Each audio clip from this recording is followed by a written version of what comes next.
Hello dear students, welcome back to Eduvala 2.0. അപ്പോൾ നമ്മൾ already ഒരു എസ് എ പ്രോബ്ലം അപ്ലോഡ് ചെയ്തിരുന്നു അഡ്മിഷൻ്റെ ചാപ്റ്ററിലത്തെ.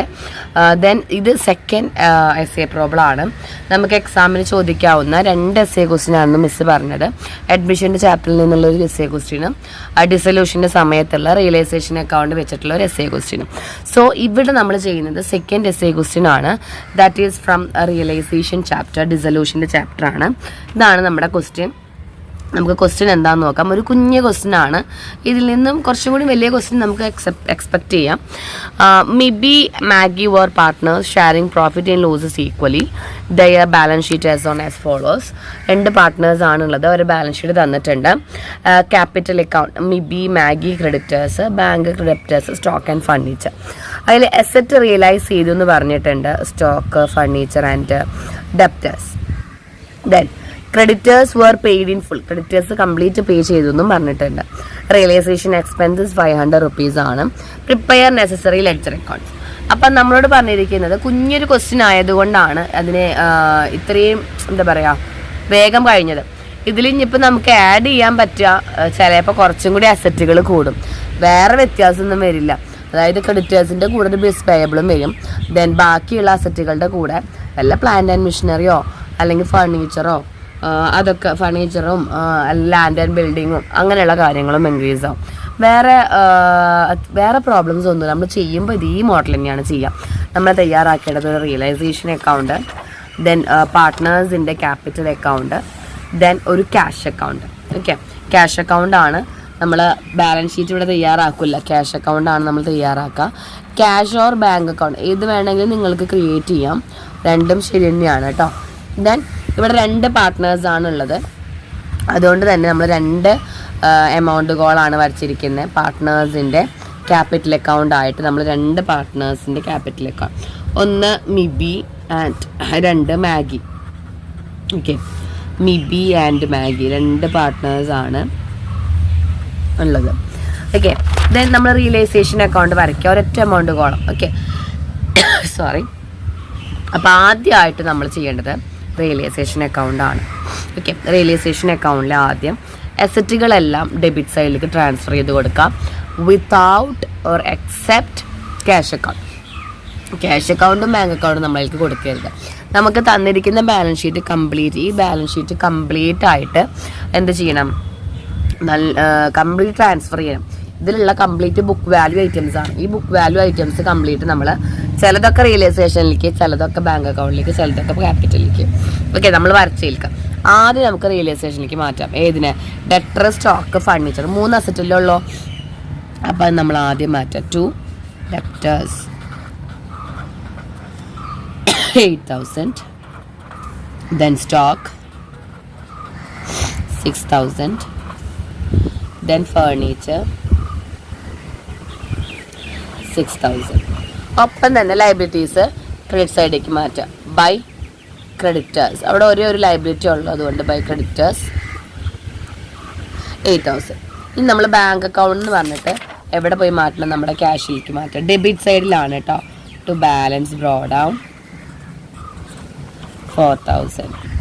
ഇനി നമ്മളൊന്നും കൂടിയും കൊടുക്കാണ്ടല്ലോ, പാർട്ട്നേഴ്സിൻ്റെ ക്യാപിറ്റൽ അക്കൗണ്ടിൽ അവരുടെ ബാലൻസ് കൂടിയും കൊടുക്കാം. To balance brought down Maggie Mibi 10,000, Maggie 6,000. Okay, ഇത്രയും ചെയ്ത് കഴിഞ്ഞ ശേഷം അപ്പോൾ നമുക്ക് പകുതിയോളം നമ്മുടെ കഴിഞ്ഞു. എല്ലാം ട്രാൻസ്ഫർ ചെയ്യാന്നുള്ളതാണ് ഫസ്റ്റത്തെ കാര്യം. പിന്നീട് നമുക്ക് അസറ്റുകളെല്ലാം വിറ്റാൽ നമുക്ക് എന്ത് കിട്ടും? ബാങ്ക് ഓർ ക്യാഷ് കിട്ടും. ബാങ്ക് അക്കൗണ്ട് നിന്നാണ് മിസ് ചെയ്തിരുന്നത്, ഇവിടെ ബാങ്ക് ആയ കാരണം. ഓക്കെ, അസറ്റ് വിറ്റിട്ട് ഫർണിച്ചർ 8,000 rupeesന് വിറ്റു, ഡെപ്റ്റേഴ്സ് 6,500 വിറ്റു, സ്റ്റോക്ക് 5,000 വിറ്റു. ഇത് നമ്മൾ 3ഉം ആഡ് ചെയ്തിട്ട് വേണം എവിടെ എഴുതാൻ? റിയലൈസേഷൻ അക്കൗണ്ടിൽ എഴുതാൻ. 3 ആഡ് ചെയ്യുക, അസറ്റ് എല്ലാം ആഡ് ചെയ്തിട്ട് നമുക്ക് കിട്ടുക 19,500 ആണ്. ദെൻ നമുക്ക് ക്രെഡിറ്റേഴ്സ് പെയ്ഡ് ചെയ്യുമെന്ന് പറഞ്ഞാൽ, അപ്പോൾ ക്രെഡിറ്റേഴ്സ് പെയ്ഡ് ചെയ്യുമ്പോൾ നമ്മളതിൽ എന്ത് വരും? നമ്മുടെ കയ്യിൽ നിന്ന് ക്യാഷ് പോകും. സോ ക്രെഡിറ്റേഴ്സ് നമ്മൾ ക്യാഷ് പോകുമ്പോൾ നേരെ ഓപ്പോസിറ്റ് സൈഡിൽ 8,000 കൊടുക്കും. ഒപ്പം തന്നെ നമ്മൾ നോക്കുക, റിയലൈസേഷൻ എക്സ്പെൻസസ് ഉണ്ട്. ആ എക്സ്പെൻസസ് കൊടുക്കുമ്പോഴും നമ്മളെ നിന്ന് ക്യാഷ് തന്നെയാണ് പോകുന്നത്. സോ എക്സ്പെൻസസ് എന്ന് പറഞ്ഞിട്ട് നമുക്ക് 500 rupees കൊടുക്കാം. വേറെ ഇവിടെ ഒന്നും നമ്മൾ ചെയ്യണ്ട. എന്താണ് അസറ്റ് ട്രാൻസ്ഫർ ചെയ്തു, വിറ്റു, കാശ് കിട്ടി, ലയബിലിറ്റി ട്രാൻസ്ഫർ ചെയ്തു, പേ ഓഫ് ചെയ്തു, ദെൻ എക്സ്പെൻസസ് കൊടുത്തു.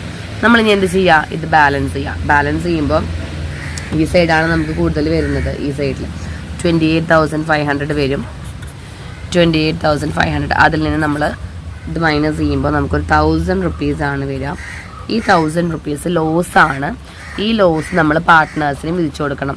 Loss transfer to partners capital account, അവർക്കാണ് നമ്മൾ വിളിച്ചു കൊടുക്കുക. ഇവിടെ നമുക്ക് ഷെയറിങ് റേഷ്യോസ് ഒന്നും തന്നിട്ടില്ല. സോ നമ്മൾ ഈക്വലി കൊടുക്കുകയാണ്. മെബിക്ക് 500 രൂപ നമുക്ക് കൊടുക്കാം, മാഗിക്ക് 500 രൂപ കൊടുക്കാം. ഇതപ്പം തന്നെ പാർട്ട്നേഴ്സിൻ്റെ ക്യാപിറ്റൽ അക്കൗണ്ടിൽ ഓപ്പോസിറ്റ് സൈഡ് ഇവിടെയാണ് വരിക. എന്തുകൊണ്ട് നമ്മൾ ഇവിടെ എഴുതുന്നത്, ലോസ് ആയ കാരണം. ലോസ് ആയ എക്സ്പെൻസ് സൈഡ്, പ്രോഫിറ്റ് ആയ ഈ സൈഡ് 500 രൂപ വെച്ച് 2 പേർക്കും വിധിച്ചു കൊടുക്കും. ഒപ്പം നമ്മൾ പാർട്ട്നേഴ്സിൻ്റെ ക്യാപിറ്റൽ അക്കൗണ്ട് ചെയ്യുന്നതോടൊപ്പം തന്നെ നമ്മൾ ബാങ്ക് അക്കൗണ്ട്, നമുക്കിവിടെ 3 ബാങ്ക് ട്രാൻസാക്ഷനാണ് വന്നത്. നമുക്ക് പൈസ കിട്ടി, പൈസ പോയി, പൈസ കിട്ടിയത് ഈ സൈഡിൽ ഏതാ, ബാങ്ക് എന്ന് പറഞ്ഞിട്ട്. ബാങ്ക് അല്ല, റിയലൈസേഷനിൽ നമുക്ക് കിട്ടുന്ന റിയലൈസേഷൻ എന്ന് പറഞ്ഞിട്ട് നമുക്ക് കിട്ടിയ കാശ് എത്ര, 19,500. ഒപ്പം തന്നെ ഇവിടെയും നമ്മൾ റിയലൈസേഷൻ, നമ്മളെ കയ്യിൽ നിന്ന് പോയ 2 ക്യാഷുകൾ, ഒന്ന് നമ്മളെ ക്രെഡിറ്റേഴ്സും ദെൻ നമ്മുടെ എക്സ്പെൻസസും. ക്രെഡിറ്റേഴ്സ് എത്ര രൂപയാണ് പോയത്, 8,000, എക്സ്പെൻസസ് 500. ഇത് അപ്പം ട്രാൻസ്ഫർ ചെയ്യുകയാണെങ്കിൽ അത്രയും നല്ലത് കേട്ടോ. അപ്പം നമ്മൾ ട്രാൻസ്ഫർ ചെയ്യുകയാണെങ്കിൽ ഇറ്റ്സ് വെരി ബെറ്റർ. നമുക്ക് പിന്നീട് എന്തുണ്ടാവില്ല, മറക്കില്ല.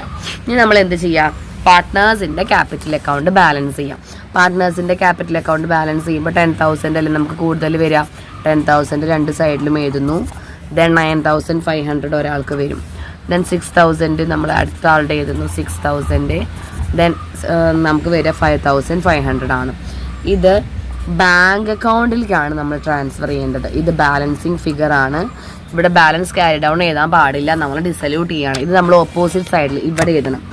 ഓപ്പോസിറ്റ് സൈഡിൽ ഒന്ന് മിബീസ് ക്യാപിറ്റൽ, ഒരാളുടെ ക്യാപിറ്റൽ എത്രയാണ്, 9,500 ആണ്. ദെൻ 2 അടുത്ത ആളുടെ ക്യാപിറ്റൽ മാഗീസ് ക്യാപിറ്റൽ, അതെത്രയാണ്, 5,500. എന്നിട്ട് നമ്മൾ ലാസ്റ്റ് നമ്മൾ ക്യാഷ് അക്കൗണ്ട് ബാലൻസ് ചെയ്യുമ്പോൾ നമുക്കിത് ടാലി ആയി പോകണം. ടാലി എന്ന് വെച്ചാൽ എന്താണ്, ഇവിടെ ബാലൻസിങ് ഫിഗർ വരാനായിട്ട് പാടില്ല. നമുക്ക് 2 സൈഡും ടോട്ടൽ ചെയ്ത് കിട്ടണം. Because here we closed our books of accounts. എന്താണ്, നമ്മൾ അക്കൗണ്ട് ക്ലോസ് ചെയ്യാണ്, നമ്മുടെ ബാങ്ക് ഡിസല്യൂട്ട് ചെയ്യാണ്. ബാങ്ക് അക്കൗണ്ട് കഴിഞ്ഞു, അസറ്റുകൾ ക്ലോസ് ചെയ്തു, ലയബിലിറ്റീസ് ക്ലോസ് ചെയ്തു, എല്ലാം ക്ലോസ് ചെയ്തു. ഫൈനലി ഉള്ള ക്യാഷ് നോക്കിയപ്പോൾ അത് ടാലി ആയി പോകണം. ഇത്രയാണ് റിയലൈസേഷൻ അക്കൗണ്ടിൻ്റെ ട്രാൻസാക്ഷൻസ് വരിക. ഇതിൽ നമുക്ക് എക്സ്ട്രാ ഇത് 8 മാർക്കിന് ചോദിക്കുമോ മിസ് എന്ന് ചോദിച്ചാൽ 8 മാർക്കിന് തന്നെ ചോദിക്കാറുണ്ട്. 5 മാർക്കിന് റിയലൈസേഷൻ മാത്രമായി ചോദിക്കാറുണ്ട്. എന്താ നമ്മൾ ചെയ്തത്, അസറ്റുകൾ ട്രാൻസ്ഫർ ചെയ്തു, ലയബിലിറ്റി ട്രാൻസ്ഫർ ചെയ്തു, അസറ്റ് വിറ്റു, ലയബിലിറ്റി പേ ഓഫ് ചെയ്തു, എക്സ്പെൻസസ് കൊടുത്തു. ഇതിൽ ഇനി കുറച്ചും കൂടിയും അസറ്റുകൾ വരും. അതല്ല എങ്കിൽ ഏതെങ്കിലും അസറ്റ് ആയാലും ടേക്ക് ഓവർ ചെയ്തെന്ന് വരും. അപ്പോൾ ബാങ്കിന് പകരം ആരാണോ കൊണ്ടുപോയത് അയാളുടെ ക്യാപിറ്റൽ എഴുതാം, ഒപ്പം അയാളെ ക്യാപിറ്റലിലേക്ക് മാറ്റാം. വേറെ വ്യത്യാസങ്ങളൊന്നും തന്നെ ഇല്ല. നമുക്കൊന്നുകൂടി ടഫാണ് എങ്കിൽ അങ്ങനത്തെ ഒരു ക്വസ്റ്റ്യൻ കൂടുന്നുള്ളൂ. അല്ലെങ്കിൽ ഇതേപോലെയാണ് ചെയ്യേണ്ടത്. ഇത് നമ്മുടെ റിയലൈസേഷൻ അക്കൗണ്ട് ആണ്. ഇത് SA ക്വസ്റ്റ്യൻ ആണ്. ചിലപ്പോൾ കമ്പ്യൂട്ടറൈസ്ഡ് അക്കൗണ്ടിങ് കുട്ടികൾക്ക് റിയലൈസേഷൻ മാത്രം തയ്യാറാക്കാൻ പറഞ്ഞിട്ട് 8 മാർക്കിന് ചോദിക്കും. ജോയിന്റ് ലൈഫ് പോളിസിയും ഒക്കെ കൂടി വെച്ചിട്ടുള്ള വലിയൊരു ക്വസ്റ്റ്യൻ ആണെങ്കിലും അങ്ങനെ ചെയ്യാം. ഓക്കെ, അപ്പം ഇത്രയാണ് റിയലൈസേഷൻ അക്കൗണ്ടിൻ്റെ SA പ്രോബ്ലം വന്നാൽ ചെയ്യേണ്ടത്. ഇവിടെ ടാലി ആവേണ്ടത് ക്യാഷ് അക്കൗണ്ട് ആണ്. നമ്മൾ ക്യാഷ് അക്കൗണ്ട് ക്ലോസ് ചെയ്യണം. ദെൻ നമ്മൾ ഫസ്റ്റ് പാർട്ടിൽ ചെയ്തത് ബാലൻസ് ഷീറ്റിൻ്റെ അഡ്മിഷൻ ആയിരുന്നു. അതും ഇവിടെ ടാലി ആവണം. രണ്ടിലും ടാലി ആവേണ്ട ഐറ്റംസ് ഉണ്ട്. രണ്ടും ഡിഫറെൻറ്റ് മോഡൽ ഓഫ് ക്വസ്റ്റ്യൻ ആണ്. രണ്ടും പഠിക്കണം.